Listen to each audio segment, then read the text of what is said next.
Hello students. तो अभी जब मेंस का रिजल्ट आ चुका है तो अब अच्छे से इंटरव्यू की तैयारी करनी है। लेकिन इंटरव्यू की तैयारी को लेकर के सबसे बड़ा क्वेश्चन ये रहता है कि पढ़े क्या। तो सबसे पहले मैं आपको बताना चाहूँगा कि देखिए, प्रीलिम्स को ऑब्जेक्टिव कहा जाता है, मेंस को सब्जेक्टिव कहा जाता है। अगर मुझसे पूछा जाए तो मैं कहूँगा कि interview is super subjective. Subjective मतलब depending upon the person, the subject, that person may ask you anything. तो इंटरव्यू को लेकर के बहुत ज्यादा कुछ प्रिडिक्ट नहीं किया जा सकता कि क्या पूछा जाएगा, बट फिर भी कुछ तो प्रिपेयर करना ही है। तो थोड़ा सा मैं आपको हेल्प करने की कोशिश करूंगा कि किन किन एरियाज को आप प्रिपेयर करें ताकि आप इंटरव्यू में बेहतर स्कोर कर पाए। बाकी बी प्रिपेयर्ड कि आप जो प्रिपेयर करके जाएंगे उससे कुछ बाहर का ही पूछा जाए, तो उसके लिए भी मैं कुछ सजेशन दूंगा।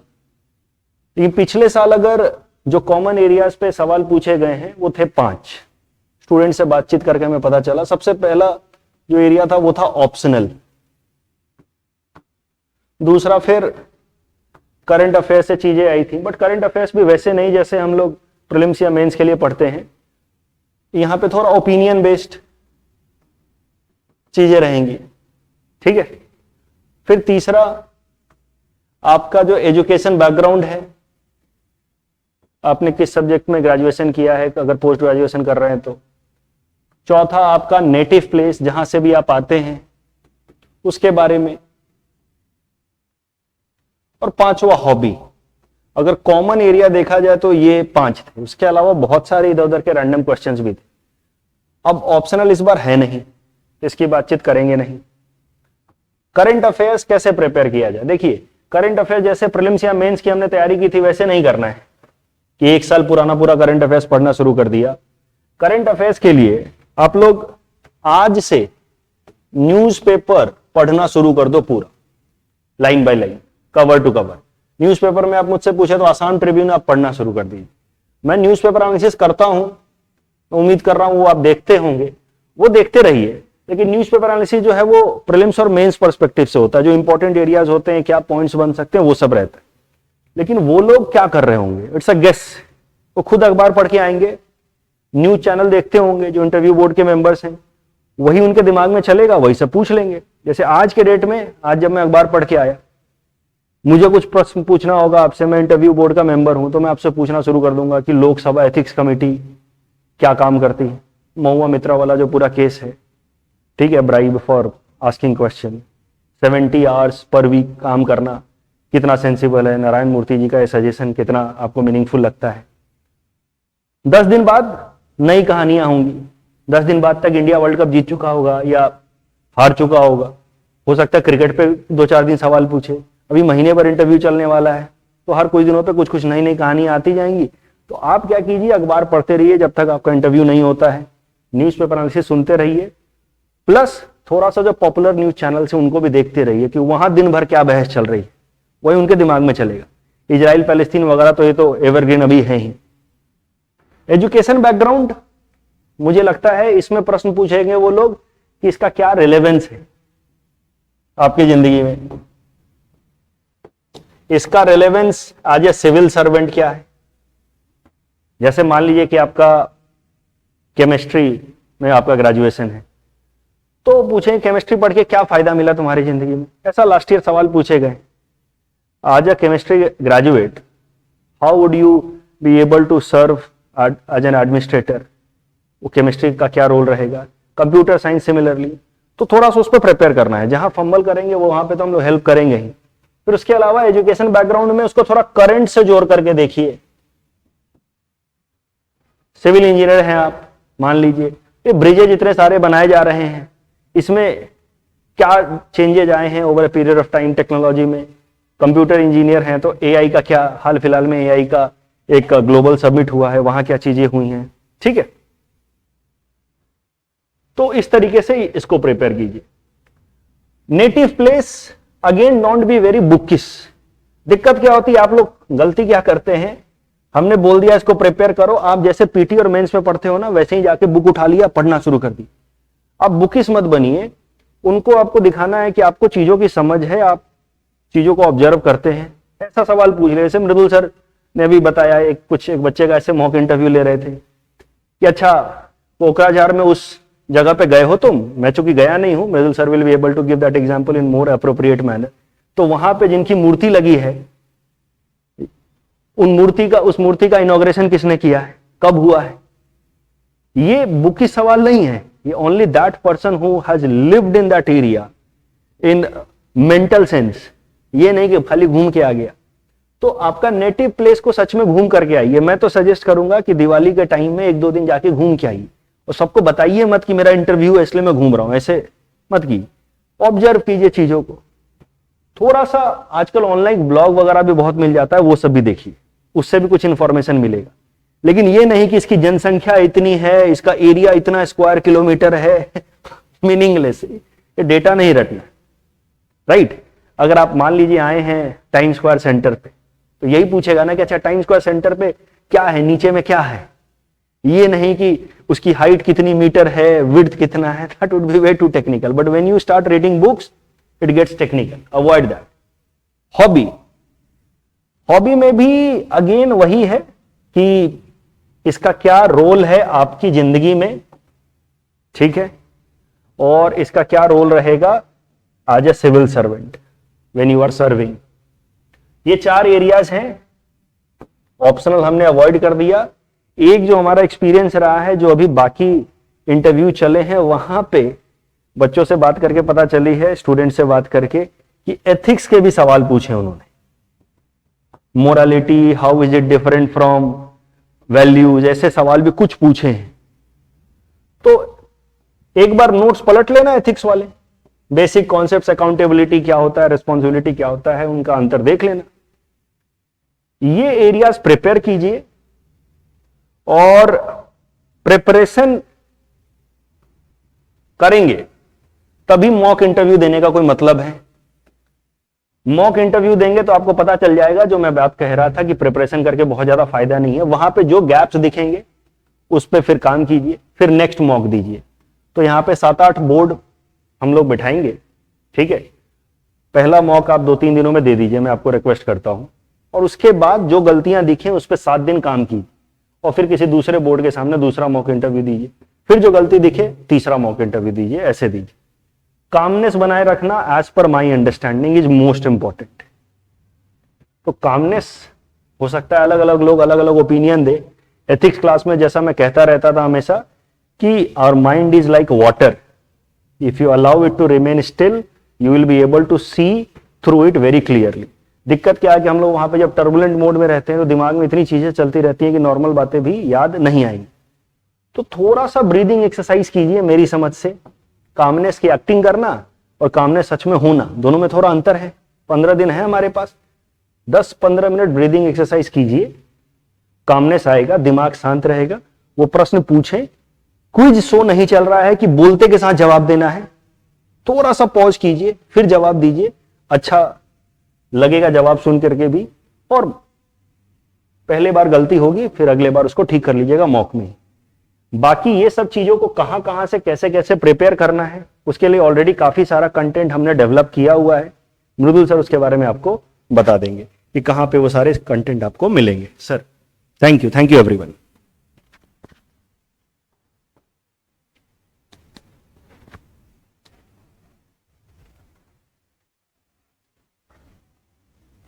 Thank you sir. सो ये जो अपना फाइनल स्टेज होता है सिविल सर्विसेज प्रिपरेशन का, ये होता है पर्सनालिटी असेसमेंट। ऑब्जेक्टिव होता है आपकी पर्सनालिटी एक सिविल सर्वेंट के हिसाब से सूटेबल है या नहीं है। अब अपनी पर्सनालिटी को ग्रूम करना, एज ए सिविल सर्वेंट उसको बनाना, इसके 2 एस्पेक्ट होते हैं। एक होता है यू स्टडी, आपको बताया कि देखिए ये एरियाज हैं, यहां से सवाल आ रहे हैं, इन सवालों को आपको आंसर करना है। अपना जो कंडक्ट होता है, जैसे सर ने बोला कि ब्रीदिंग एक्सरसाइज करना, बोलने का जो तरीका होता है उस पर काम करना, बहुत जल्दी नहीं करना, ये सब चीजें होती है खुद के कंडक्ट को लेकर के। इसका एक एस्पेक्ट ये होता है। और दूसरा एस्पेक्ट होता है पर्सनालिटी का, योर मैनर्स। और ये सारी चीजें कि कैसे बैठना है, कैसे ग्रीट करना है, कैसे उठना है आपको, ये तब आप बेस्ट कर पाते हो जब आप लोगों को ऑब्जर्व करते हो। और अब मैं आपको बताता हूं कि वो आप कैसे करोगे, आप कैसे खुद को उस कंडक्ट जो मैनर्स होते हैं वो आप कैसे इंटरव्यू राउंड के लिए अपने ग्रूम करोगे उसके लिए मैं बताता हूं। हम लोगों ने लास्ट ईयर जब अपने इंटरव्यू के मॉक इंटरव्यूज कराए थे तो उस टाइम पर अपने जो कुछ अच्छे स्टूडेंट्स थे जो सेलेक्ट भी हुए इस बार, फिर उसके बाद में उनके मॉक इंटरव्यूज का हम लोगों ने कंपाइलेशन बना रखा है और ये कंपाइलेशन ऐप पर ऑलरेडी अपलोड कर दिया है। अब आपको करना यह है कि इन मॉक इंटरव्यूज को जाकर के देखना है। मैं आपको दिखाता हूं कि ये कौन कौन से यहां पर कुछ कुछ मॉक इंटरव्यूज आपको जो मिल जाएंगे। यहां पर आपको देवाशीष, देन प्रियंका कुमार, भास्कर ज्योति एंड बर्डी बोरो, इन सबके कुछ कुछ मॉक इंटरव्यूज ऐप पर मिलेंगे। आई रिक्वेस्ट यू ऑल एक बार देख लेना। आई नो आपने बहुत सारे मॉक देखे होंगे, यूट्यूब पे भरे पड़े हैं, सब कुछ है, आप देखते हो, बट मुझे लगता है कि बड़े क्यूरेटेड मॉक हैं ये, और ये जितने भी लोग जो दे रहे थे बड़े वेल ट्रेन्ड इनको कर दिया गया था कि देखो ऐसे बोलना है, ऐसा करना है। ऑफ कोर्स परफेक्ट कोई भी नहीं होता है, आफ्टर ऑल ये भी एस्पिरेंट थे जैसे आप हो जब ये दे रहे थे, लेकिन फिर भी आपको इससे एक अच्छा आइडिया लग जाएगा। अदर देन दैट सर ने बहुत सारी चीजें यहां पर बताई हैं, ये चीजें हैं, ये कहां से करनी है। अब मैं आपको इसका भी आइडिया दे देता हूं कि ये कैसे करना है। देखिए हमारी जो ऐप है, एसपीएम की ऐप है, इस पर हमने कोर्स बनाया हुआ है, that is interview guidance program. आपको कल एक यूट्यूब पर वीडियो आया था हमारा जिसमें बताया था कि इंटरव्यू के लिए हमारा ये जो मॉक इंटरव्यू के लिए रजिस्ट्रेशन कैसे करे, ये बताया था, और उसमें एक लिंक दी हुई थी गूगल फॉर्म की। वो लिंक को जाके आप फिल कर दो। फिल करने पर आपके लिए ये इंटरव्यू गाइडेंस प्रोग्राम आपके लिए अनलॉक हो जाएगा। ये कोर्स है एपीएससी 2023 इंटरव्यू गाइडेंस प्रोग्राम, ये अनलॉक हो जाएगा। अराउंड बहुत सारे जो हमारे एसपीएम के एग्जिस्टिंग स्टूडेंट्स थे उनके लिए ये पहले से ही एक्सेसिबल है, अनलॉक्ड है। जो नए हैं उनको अभी शायद उस फॉर्म पे रजिस्टर करके करवाना पड़ेगा। तो एक बार जब आप ऐप पर अकाउंट बना लोगे, अकाउंट बनाने के बाद में आप क्लिक करना इस ऑनलाइन क्लासेस इस वाले पर, ऐप एसपीएम की ऐप पर अकाउंट बनाने के बाद इधर आप क्लिक करोगे, आप इधर आओगे तो ये लेके जाएगा आपको माई कोर्सेज पर। Go to this APSC 2023 interview guidance program, click on view course here. जब आप व्यू कोर्स पे क्लिक करोगे तो ये आपकी कुछ ऐसी स्क्रीन इस जगह पर आएगी। अब इसमें देखो क्या क्या काम की चीजें हैं मैं आपको बता देता हूं, और ये भी बता देता हूं सीरियल ऑर्डर में कि क्या क्या चीजें आपको करनी ही चाहिए। जो भी सर ने आपको बताया है, सत्यजीत सर ने, उसमें क्या क्या चीज आप देखो कहां से कर सकते हो वो मैं आपको बता देता हूं। सबसे पहली चीज, आपके लिए जो स्टडी मटेरियल है, करंट अफेयर्स और ये सब चीजें जो स्टडी मटेरियल है वो सब आपको इस जगह पर मिल जाएगा। स्टडी मटेरियल सेक्शन पे आप क्लिक करोगे, आपको बहुत सारा ये सब इधर स्टडी मटेरियल मिल जाएगा। इसमें आपको आसाम स्पेसिफिक कुछ स्टडी मटेरियल मिलेगा, ये इंपॉर्टेंट है। सर ने बताया कि आपके डिस्ट्रिक्ट से रिलेटेड देखो क्या क्या चीजें रहती हैं, तो वो ये सब यहाँ पर ऑलरेडी है। कुछ कुछ जनरल डेटा, एग्रीकल्चर हो गया, स्कीम्स हो गया, डिस्ट्रिक्ट इंफॉर्मेशन, ये सब ऑलरेडी यहाँ पर डाल दिया है। पहले के कुछ इंटरव्यू क्वेश्चंस ये डाल दिए हैं। जो लोग कामरूप के हैं उनके लिए जो लास्ट टाइम की रैंक 7 थी, उदेशना शर्मा एसीएस, उनके जो नोट्स थे गुवाहाटी के वो भी यहाँ पर डाल दिए हैं। शी हैज एग्रीड, उसने शेयर कर दिया, तो ये भी वहां पर डाल दिए हैं कि देखिए किस डेप्थ तक जाकर के प्रिपरेशन करी गई थी गुवाहाटी की। तो इसको पढ़ने के अगर आप नहीं भी हो गुवाहाटी के ना, तब भी आपको आइडिया लगेगा कि किस डेप्थ तक जाकर के उसने देखा था। जैसा सर ने अभी बताया कि एक्चुअली जाके प्लेसेस विजिट करना ही बेटर रहता है। जाके देखो, कोई बड़ी बात नहीं है, 3-4 दिन घूम लो, वो घूमना भी आपके काम का है जब आप जाकर के चीजें देखते हो। तो ये सारी मुझे लगता है कि आपको जरूर देखने चाहिए, इससे आपको आसाम स्पेसिफिक बहुत कुछ पता चल जाएगा। अभी आपको चिन्मय सर भी बताएंगे कि कैसे इस नॉलेज पर थोड़ा और काम करना होता है, सर आपको बताएंगे। देन हॉबी से रिलेटेड कुछ मटेरियल यहाँ पर शेयर है। जैसे जैसे टाइम आगे बढ़ेगा हम लोग इस पर कुछ कुछ और मटेरियल ऐड करते जाएंगे, यहाँ पर भी और करेंगे। कुछ कुछ एपीएससी इंटरव्यू ट्रांसक्रिप्ट है, ये ऑप्शनल है, अगर आपको पढ़ना हो तो पढ़ लीजिएगा। काम की क्या चीजें ये मैंने आपको बता दी। अच्छा, नेक्स्ट है यहाँ पर अपने पास में, यहाँ पर जनरल स्टडीज पे कुछ कुछ यहाँ पर मटेरियल पड़ा है। सेकंड जो ऑप्शन है इस पर जब आप जाओगे सेकंड वाले पर, तो यहाँ पर आपको जो है ये कुछ इंपॉर्टेंट लेक्चर्स है, ये मुझे लगता है अगेन यूजफुल आएंगे, स्पेशली ट्रांजैक्शनल एनालिसिस। इसमें ये बताया जाता है कि किस तरीके से क्वेश्चन सामने वाले का सुन के आंसर करना होता है। सी, आपको सामने वाले की जो आपका इंटरव्यूअर है उसकी टोन पकड़नी होगी कि वो किस टोन में आपसे क्वेश्चन करता है और उसके अकॉर्डिंग आपका आंसर होता है। कंटेंट एक पार्ट है, अपने आंसर को बोलने का तरीका एक पार्ट है। तो वो जो तरीका होता है कि कैसे आंसर देना है वो आप इस वाले वीडियो में अच्छा आप सीखोगे। देन जनरल इंटरव्यू टिप्स भी है उदेशना शर्मा की। देन इंटरव्यू प्रिपरेशन में क्या क्या आपको कैसे बैठना होता है, कैसे उठना होता है, किस टाइप के आप कपड़े पहन सकते हो, देन किस टाइप के आप फुटवेयर ले सकते हो, कैसे आपको ग्रीट करना है, वो सारी चीजें इस वाले लेक्चर पर है। तो वो जो बेसिक एटिकेट्स होते हैं ना वो आपके इससे हैंडल हो जाते हैं इस लेक्चर से, और ये जो ऊपर वाला लेक्चर है इससे आपका हैंडल हो जाता है कि कैसे आपको आंसर देना होता है, उसकी जो टोन क्या होती है वो आपका इस वाला ट्रांजैक्शनल एनालिसिस लेक्चर से हैंडल हो जाएगा। अच्छा जी, तो ये तो बात हो गई कि आपका बेसिक जो कंडक्ट है ये वाली बात हो गई। अच्छा, इसके बाद में ये थे सारे मॉक इंटरव्यूज जिनके बारे में मैंने बताया। एक बार इन मॉक इंटरव्यूज को भी देख लीजिएगा, ये यूजफुल है mock interviews.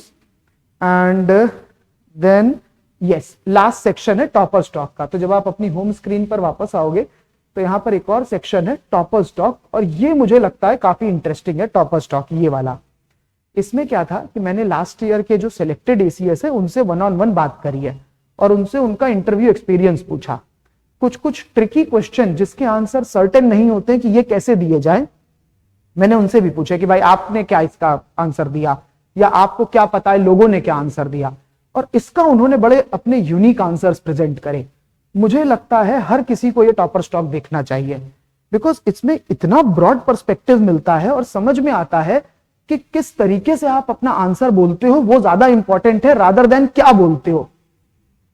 Interview is not about knowledge, वो हो चुका है, जैसा सर ने बोला ये सुपर सब्जेक्टिव है। और इस पे जब आप बात करते सुनोगे तो आपको समझ में आएगा कि जो सामने वाले की टोन थी, बोलने का तरीका था, जैसे उसने पुट करा चीजों को, वो बड़ा इंपॉर्टेंट था रादर देन उसने एक्चुअली क्या बोला। तो ये जरूर देख लीजिएगा टॉपर स्टॉक। इसमें यहां पर जो एसीएस ऑफिसर्स हैं उनके साथ में टॉक करिए, मुझे लगता है ये काफी यूजफुल होने वाली है। और इसमें ऐसे ही ऑफिसर्स को चूज करा था जो कि डिफरेंट बैकग्राउंड के थे, इंजीनियरिंग बैकग्राउंड के भी लिए, आर्ट्स बैकग्राउंड के भी लिए, रूरल एरियाज के लिए, अर्बन एरियाज के लिए, हर टाइप के लोग लिए इस जगह पर, उनसे बात करी और उन्होंने दूसरों के भी एक्सपीरियंसेस बताए कि सर मेरा तो ये दोस्त था, उसने ये नहीं ये बोला था। तो that I think is very good. ये मैं सबको एडवाइस करूंगा कि आप करिए। मेरे हिसाब से ये सब बेसिक चीजें हैं जो कि किसी भी एस्पिरेंट को करनी चाहिए अगर उसको इंटरव्यू की प्रॉपर तैयारी करनी है। अब आसाम स्पेसिफिक कुछ चीजें होती हैं जिस पर कुछ जगह पर आपको कुछ सोच के आंसर करना पड़ता है, आपको कैसे उनके बारे में प्रिपेयर करना है, उसके लिए मैं चिन्मय सर को आपके सामने इनवाइट करूंगा।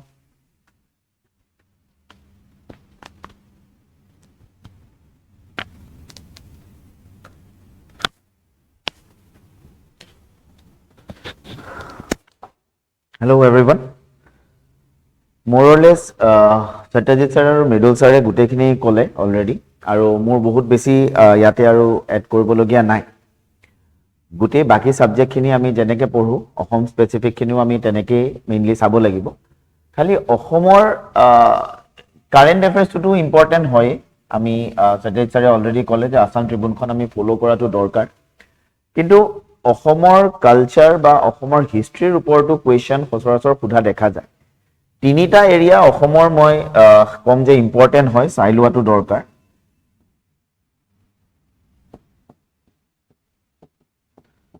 এটাটো কাৰেণ্ট এফেয়াৰ, আসাম ট্ৰিবিউনখন ডেইলি ফ'ল' কৰি থকাটো ভাল। Second history, third culture, and fourth personalities.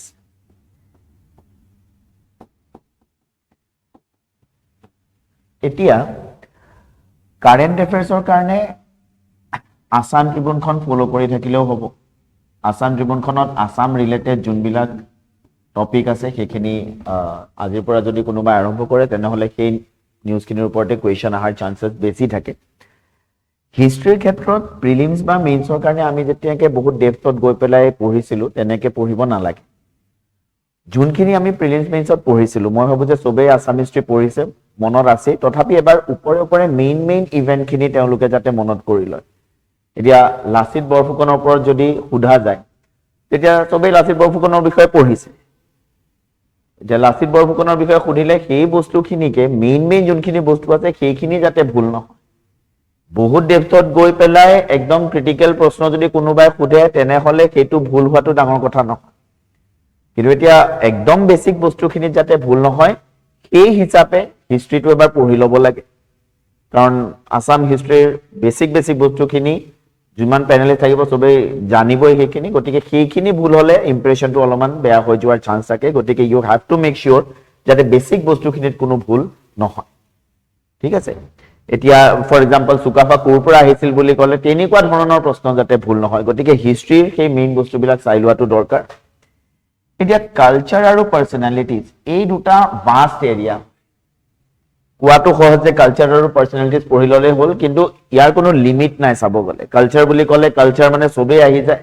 পাৰ্সোনালিটিজ বুলি ক'লেও পাৰ্সোনালিটিজত বহুত পাৰ্সোনালিটিজ আছে কাৰ বিষয়ে পঢ়িম কাৰ বিষয়ে নপঢ়িম তেনেকুৱা লাগে গতিকে ইয়াতে এই কালচাৰ আৰু পাৰ্সোনালিটিজৰ ক্ষেত্ৰটো আমি কাৰেণ্ট এফেয়াৰ্সটো আমি বেস হিচাপে ল'ব পাৰো আমি সাপোজ কেতিয়াবা নিউজ পেপাৰ এখন যেতিয়া আমি পঢ়ি আছো বেলেগ নিউজ পাম বেলেগ খবৰ পাম তাতে সদায় বেলেগ পাৰ্সোনালিটিজৰ কথা কৰবাত নহয় কিবা নিউজত তাতে উল্লেখ কৰা থাকে সেই পাৰ্সোনালিটিজৰ নামটো পোৱাৰ লগে লগে আমি নোট কৰি ললো তেওঁৰ বিষয়ে আমি বিভিন্ন সোৰ্সত ক'ত কি পালো আমি চাই ললো সাপোজ আমাৰ আগৰ নোটছ আছিল তাৰ পৰা ৰিভাইজ কৰি ললো আমি ব্ৰাউজ কৰিলো আমি নেটত বিচাৰিলো তেওঁৰ বিষয়ে কি ইনফৰমেশন পোৱা যায় তেওঁনো কোন আছিল একদম exact year of birth date of birth সেইবিলাক নালাগে কিন্তু তেওঁনো কি কন্ট্ৰিবিউশন আছিল সাপোজ আজি কোনোবা এজন মিনিষ্টাৰে কিবা এটা মূৰ্তি উন্মোচন কৰিলে সেই মানুহজনৰনো কি অৱদান আছিল কাৰোবাৰ নামত কিবা এটা এৱাৰ্ড দিয়া আছে সেই মানুহজননো কোন হয় গতিকে তেনেকুৱাকে আমি এটা দুটা বস্তু কালচাৰ আৰু পাৰ্সোনালিটিজ ৰিলেটেড আমি চাব পাৰো আজি কৰবাত কিবা এটা ফেষ্টিভেল হৈ আছে সেই ফেষ্টিভেলটোনো কি হয় তাৰ কি তাৎপৰ্য আছিল গতিকে তেনেকুৱাকে আমি কাৰেণ্ট এফেয়াৰ্সৰ পৰাই ক্লু ল'ব পাৰো যে আমি কোনখিনি বস্তু চাম আৰু পাৰ্সোনালিটিজ বুলি ক'লে কিছুমান পাৰ্সোনালিটিজ আছে যোনখিনি মানে সবেই জনাটো দৰকাৰ যেনেকে ফৰ এক্সাম্পল আজি ভূপেন হাজৰিকাৰ কথা তাৰ কাৰণে সেই তেওঁৰ বিষয়ে মেইন বস্তুখিনি আমি জানিব লাগে কলাগুৰু বিষ্ণুপ্ৰসাদ ৰাভা হৈ গ'ল ৰূপকোঁৱৰ জ্যোতিপ্ৰসাদ আগৰৱালা হৈ গ'ল গতিকে এনেকুৱা পাৰ্সোনালিটিজ যোনখিনি বহুত বেছি ফেমাস যাৰ বহুত বেছি কন্ট্ৰিবিউশন আছে এতিয়া শংকৰদেৱৰ বিষয়ে আমি জানিবই লাগিব হেতু কালচাৰটো আমি পঢ়িম বা পাৰ্সোনালিটিজটো পঢ়িম এনেকুৱা পাৰ্সোনালিটিজ বিলাকটো আমি পঢ়িমেই ইয়াৰ উপৰি বাকিখিনিৰ ক্ষেত্ৰত মই কৈছো যে কাৰেণ্ট এফেয়াৰ্স বা ট্ৰিবিউন পেপাৰখন যদি আমি ফলো কৰো তাৰে পৰা আমি ক্লু ল'ব পাৰো যে কালচাৰত কিবা যেতিয়া আমি নিউজ এটা পাম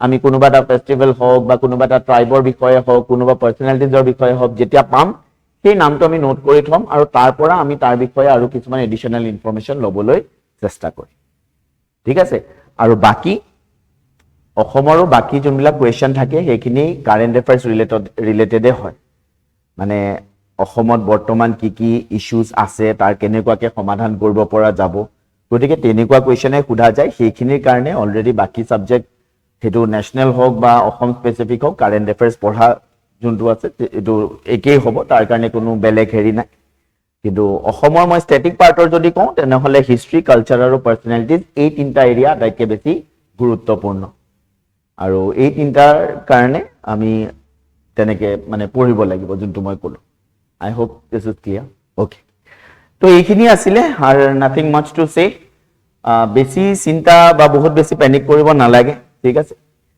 ওভাৰঅল আমাৰ অলৰেডি মিডল স্যাৰ স্যাটেজ স্যাৰে কৈছে it is more about your personality ইয়াতে পাৰ্সোনালিটিটোৱে জাজ কৰা হয় কনভাৰসেশন আমি একেদিন যিমান পাৰো কৰিলে ভাল হয় মানুহৰ লগত কথা পতাৰ এটা অভ্যাস কৰিব লাগে যে মানুহৰ আগত কথা কওঁতে যাতে খুকুজা নালাগে কোনোবাই কিবা সুধিলে যাতে আমি ভয় খাই না যাওঁ গতিকে তাৰ কাৰণে আমি অলপমান সেই কথা কোৱাৰ অভ্যাসটো কৰিব লাগে দৰকাৰ হলে আমি আইনাৰ আগত থিয় হৈ পেলাইও আমি কৈ চাব লাগে যে এই কথাটো যদি মোক সুধে মই কেনেকে কম বা আমি সন্মুখত কেমেৰাটো ফিট কৰি লৈ পেলাই আমি বহি পেলাই ৰেকৰ্ডিঙত লগাই পেলাই আমি কলো কোৱাৰ পিছত নিজেই চালো যে মই কেনেকুৱাকে কৈছো মোৰ কোনখিনি জায়গাত কি মোৰ পশ্চাৰ ভুল হৈছে মোৰ কি ফেচিয়েল এক্সপ্ৰেছনটোত মই ঠিক কৰিবলগীয়া আছে তো নিজে যেতিয়া মই ৰেকৰ্ড কৰি পেলাই সেইটো মই চলাই চাম তেতিয়া মই গম পাম ওকে এইখিনিত মোৰ প্ৰব্লেম হৈছে সেইটো বেলেগে কমেন্ট দিয়াতকে নিজে যেতিয়া কেমেৰাত চাই পেলাই নিজে চোৱা যায় তেতিয়া নিজে বেছি উপলব্ধি কৰিব পৰা যায় যে মই এইখিনি বস্তুত আৰু ঠিক কৰিলে